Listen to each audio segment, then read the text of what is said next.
ও বাবারে ভাইরা, ওই মুরিদ যখন আপনার নামাজটা পড়ায়া দিলেন, নামাজ পড়া দেওয়ার পরে এবার বলতেছে, আমাদের রাজা মহারাজা, আজকে এই বাড়িতে আমি চুরি করবার জন্য এসেছিলাম। আমার ব্যাগের মধ্যে সোনা দানা হীরা মণি মুক্তা ঢোকানো আছে, আপনার খাজানা থেকে আমি চুরি করেছি। হুজুর গো, আমাকে যে শাস্তি দিবেন আপনি দিয়ে দেন।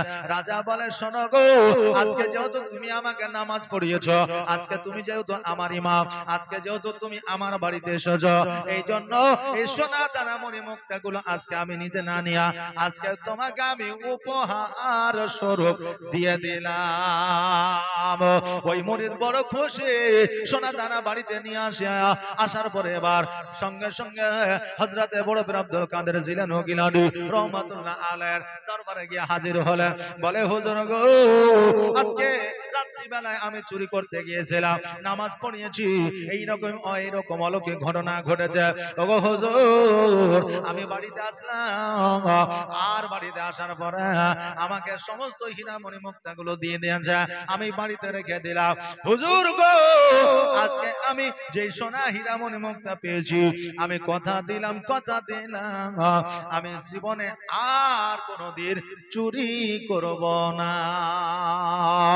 তবে হুজুর, আমি নামাজ পড়বো কিনা এই গ্যারান্টি দিতে পারবো না। বলে, তোমার মন চাইলে পড়বে, না মন চাইলে পড়বে, অসুবিধা না। এবার বাবা বাড়িতে ফিরে আসলে, বাড়িতে ফিরে আসার পরে রাস্তার ধারে যখন বসে থাকে, দেখে যেন আজান হইলে মুসল্লিরা ছুটতে ছুটতে মসজিদের দিকে যায়। ওই মুরিদ জিজ্ঞাসা করে, বলে, ভাই রে, আজকে তোমরা আজান হইলে দ্রুত বেগে মসজিদের দিকে যাও, কারণটা কি? বলে, শোনো গো, যখন আজান হয় বাড়ি থেকে যখন মসজিদে যায়, জয় কদম আমি হেঁটে মসজিদে যাব, এক এক কদমে 10টা করে আমি নেকি পাবো। ওই মুরিদ চিন্তা করলো, হায়রে আল্লাহ, আজকে আমার 10টি করে নেকি ছুটে যায়, আমি আগামী কালকে থেকেই আমি মসজিদের দিকে হাঁটা শুরু করব। এবার যখন মসজিদে গেল, যাওয়ার পরে দেখছে বান্দারা ওযু করতেছে। বলে, ওযু করলে কি পাওয়া যায়? ওযু বানালে কি হয়? বলে, ওযু বানালে পবিত্রতা অর্জন করা হয়, ওযু বানালে চেহারার উজ্জ্বলতা বেড়ে যায়, ওযু বানাইলে শরীরের রোগ বালা দূর হয়ে যায়। বলে, এই রকম একটা জিনিস থেকে আমি কেন দূরে থাকবো, আমিও ওযু বানানো শুরু করব। ওযু বানানো শুরু করে দিল। এবার বলল, নামাজ পড়লে কি পাওয়া যায়? বলে, নামাজ পড়লে আল্লাহর দরবারে নাকি পাওয়া যায়। নামাজ ফরজ, নামাজ আমাদের জন্য অপরিহার্য, নামাজ আমাদের পড়তেই হবে। নামাজ পড়লে আমাদের রোগ বালা দূর হয়ে যায়, আমাদের শরীরের অলসতা দূর হয়ে যায়। বলে, আমি নামাজও পড়ব। এবার বাবা যেই মুরিদ বড় পীর আব্দুল কাদের জিলানীর কাছে মুরিদ হয়েছিল, সেই মুরিদ চুরি করত, নামাজ পড়তো না, ওযু করতো না, রোজা করতো না। ওই মুরিদ আপনার মুরিদ হওয়ার পরে চুরি ত্যাগ করে দিল, ওযু বানানো শুরু করলো, নামাজ পড়া শুরু করলো, আর ওই মুরিদের জীবনটা পরিবর্তন হয়ে গেল। এখান থেকে বোঝা যায়, আপনি নিজেকে যতই মনে করেন আমি নিজের জীবনটাকে পরিবর্তন করব, জীবন পরিবর্তন করা অত সহজ নয়।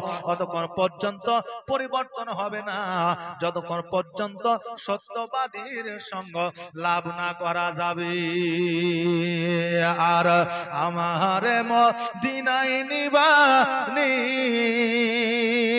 দয়ার নবীজি, আমার মদিনায় নিবানি নবী, আমার মদিনায় নিবানি। তুমি আমার মদিনায় নিবানি দয়ার নবীজি, আমার মদিনায় নিবানি নবী, আমার মদিনায় নিবানি।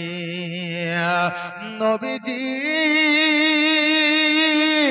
আমার গোল বানায়া আজ মদিনায় লুকায়া আমার পাগল বানায়া আজ মদিনায় লুকায়া অন্তরেতে মদিনার পুরানি দয়া অন্তরেতে মদিনার পুরানি দয়ার নবীজি আমার মদিনায় নিবানি তুমি আমার মদিনায় নিবানে দয়ার নবীজি আমার মদিনায় নিবানি নবীজি আমার পাগল বানায়া আজ মদিনায় লুকায়া আমার পাগল বানায়া আজ মদিনায় লুকায়া অন্তরেতে মদিনার পুরানি নবী অন্তরেতে মদিনার পুরানি দয়ার নবীজি আমার মদিনায় নিবানি তুমি আমার মদিনায় নিবানি দয়ার নবীজি আমার মদিনায়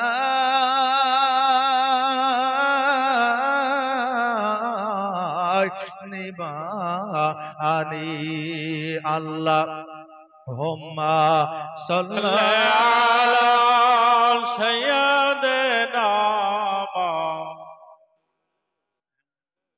মুহাম্মাদ ওয়া আলা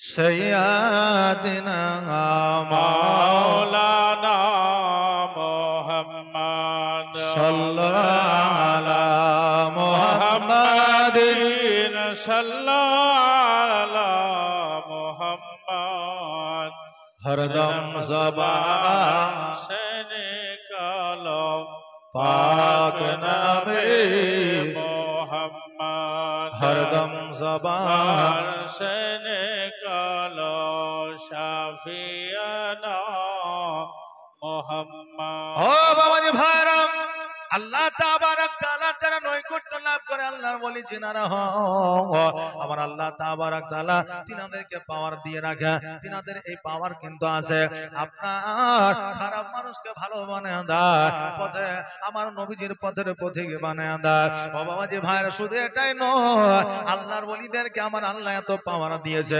মুর্দাকে পর্যন্ত জিন্দা বানায় দেয় জোরে বলেন সুবহানাল্লাহ আমার বড় আব্দুল কাদের জিলানী রহমাতুল্লাহ আলাইহি 6 বছর বয়সে আব্বা জানের সঙ্গে পবিত্র মসজিদে গিয়েছে যাওয়ার পরে জুম্মার দিনে একজন বলতেছে হায় রে আজকে আমাদের গ্রামে এমন একজন লোক মারা গিয়েছে ইন্তেকাল করেছে ওই তার জানাজা জুম্মার নামাজের পরে হবে তোমরা ওই জানাজায় যারা শামিল হবা তারা মসজিদের বাইরে উপস্থিত হয়ে থাকিও আমার বড় পীর আব্দুল কাদের জিলানী রহমাতুল্লাহ আলাইহি ওই জামাতের মধ্যে আপনার ছিলে এবার ওই 6 বছরের বাচ্চা আপনার নামাজের পরে ওই যেই বাড়িতে মারা গিয়েছে ওই বাড়িতে গিয়ে হাজির হয়েছে দেখতে যেন সকলে কাফন পরা দিয়া কাটলির পাশে আপনার বসে আছে কিন্তু একটা 6 বছরের বাচ্চা অঝর নয়নে কান্না করছে আমার বড় পীর আব্দুল কাদের জিলানী রহমাতুল্লাহ আলাইহি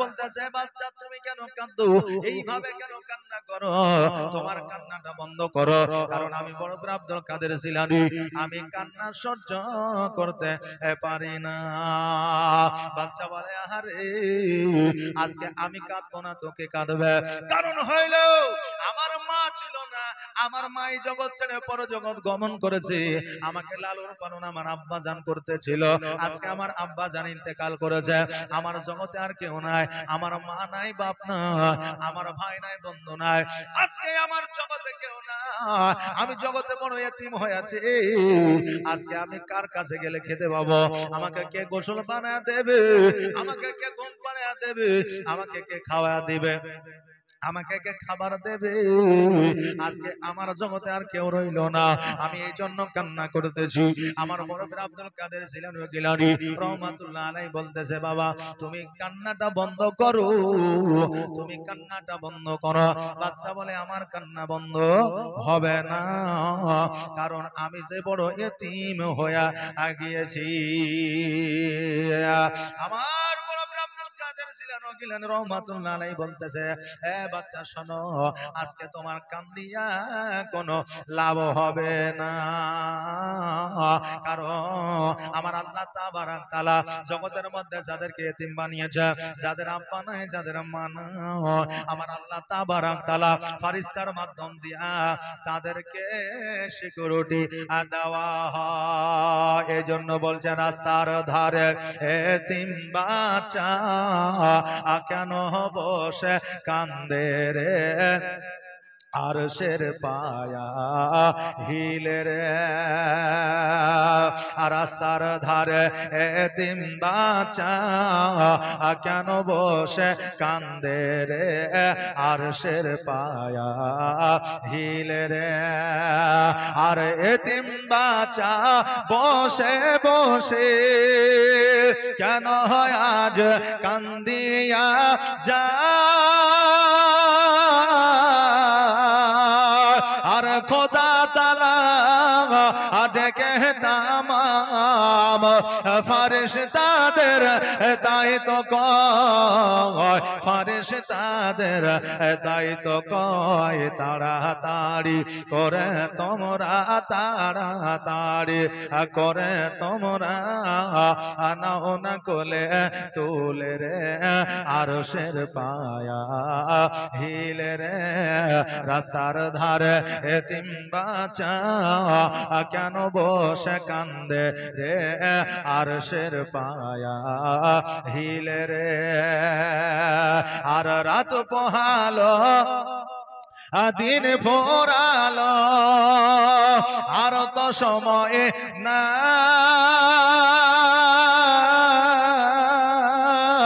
আর নাই গো পিতা নাই গো মাতা, কোথায় গেলে মোরা অশান্তি পাই, কোথায় গেলে মোরা অশান্তি পাই, থাকো তো যদি পিতা মাতা, থাকো তো যদি পিতা মাতা, দুঃখ যেতাম ভুলে রে, আরশের পায়া হিলে রে, রাস্তার ধারে এতিম বাচ্চা কেন বসে কান্দে রে, আরশের পায়া হিলে রে।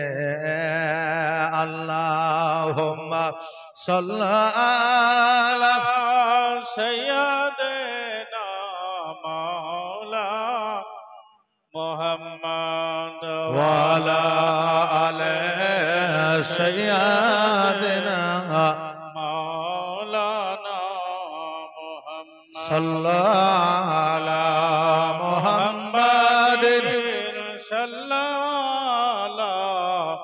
মুহাম্মদ हरदम ज़बान से निकालो पाक नामे मोहम्मद, हरदम ज़बान से निकालो शाफियाना मुहम्मद। আমার বড় পীর আব্দুল কাদের জিলানী গিলানী রহমাতুল্লাহ আলাইহি বলে, বাচ্চা রে আজকে তুমি কান্নাটা বন্ধ করো।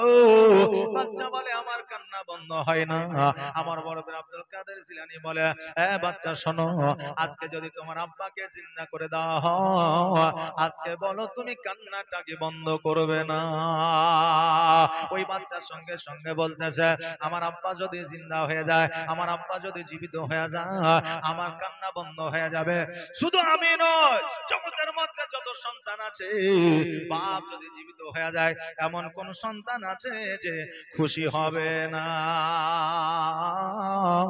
আমার বড় পীর আব্দুল কাদের জিলানী ও গিলানী রহমাতুল্লাহ আলাইহি বলে, ঠিক আছে, আমি দায়িত্ব নিলাম, তোমার আব্বাকে আমি জিন্দা করে দেব, জীবিত করে দেব। এবার বাবা খাটলি সম্মুখে নিয়ে রেখে যায়, জানাজা পড়ার জন্য সবাই দাঁড়িয়ে গেছে। এবার আমার বড় পীর আব্দুল কাদের জিলানী ও গিলানী রহমাতুল্লাহ আলাইহি তিনার আব্বা জানকে বলতেছে, আব্বা গো, আজকে আমি এই বাচ্চাকে কথা দিয়েছি, এই বাচ্চার আব্বাকে আমি জীবিত করে দেব। আজকে আব্বা তুমি এই বাচ্চার আব্বাকে জিন্দা বানায় দাও, জীবিত করে দাও। হযরত মুসা চলে জঙ্গি বলতেছে, হ্যাঁ বড় পীর আব্দুল কাদের জিলানী, একজন বান্দা যখন ইন্তেকাল করে মারা যায়, জীবিত করার মতো ক্ষমতা আর কারো থাকে না, একমাত্র আল্লাহ ছাড়া। অতএব আল্লাহ যার জান কবজ করেছে তাকে আর জান ফিরা দেয় না। আমার বড় পীর আব্দুল কাদের জিলানী বলল, ও ভাই আব্বা জান, আপনি এই মুর্দাকে জীবিত করতে পারবেন কিনা একবার বলো। বলে আমার দ্বারা সম্ভব নয়। আব্বা আপনি আমাকে আপনি অর্ডার দিয়ে দেন, আমি এই মুর্দাকে জিন্দা বানায় দেব। বলে যাও যাও, তোমাকে অর্ডার আদেশ দিয়ে দিলাম। কারণ হইল আজকে তুমি যদি চিন্তা করতে পারো তুমি জিন্দা জীবিত করে দেখাও। এবার যখন দায়িত্বখানা দিয়ে দিলেন, আমার বড় পীর আব্দুল কাদের জিলানী গিলানী রহমাতুল্লাহ আলাইহি বললেন, আল্লাহ আজকে এই মুর্দাকে জিন্দা বানায় দাও। আল্লাহর কাছে যখন ফরিয়াদ করলেন, আল্লাহর কাছে যখন আপনার দোয়া করলাম, আল্লাহ বলে আজরাইল আর দেরি করিও না, দেরি করিও না, জলদি করে যাও, ওই মুর্দার জানটা ফিরে দাও। কারণ আমার বড় পীর আব্দুল কাদের জিলানী ও গিলানী রহমাতুল্লাহ আলাইহি আমি মায়ের গর্ভে থেকে বলি করে পাঠিয়েছি। আজকে ওই জালালি মেজাজ যদি আমার বড় পীরের হয়ে যায়, আজকে সমস্ত মুর্দা জিন্দা হয়ে যাবে। অতএব যাও যাও যাও, আর দেরি করিও না, ওই মুর্দা ব্যক্তিকে তুমি জিন্দা বানায় দাও। হযরতে আজরাইল আলাইহিস সালাম ওই ব্যক্তির জানখানা নিয়ে এসে ওই মুর্দা ব্যক্তিকে ফিরিয়ে দিলেন। আর যেমন ফিরিয়ে দেওয়া ওই মুর্দা আপনার জীবিত হয়ে গেল। জোরে বলেন সুবহানাল্লাহ। কারণ হইল মুর্দাকে যদি জীবিত করতে পারে একমাত্র আল্লাহ ওয়ালা, একমাত্র আল্লাহর হাবিবেরা, একমাত্র আল্লাহর মুমিনত্ব যারা অর্জন করেছে, আল্লাহর কাছে বলবে, আল্লাহ তাদের দোয়া কবুল করবে, আল্লাহ তাদের কথা আপনার শুনবে। অতএব বাবাজি ভাইরা, তাই আমরা আল্লাহর ওলির কাছে যাব, আল্লাহর ওলির সহবতে যাব, আমাদের জীবনকে পরিবর্তন করব। কারণ ফুল যেমনই হবে, ফুলের খুশবু তেমনই হবে। ফুল যদি আপনার ভালো হয়, ফুলের খুশবু ভালো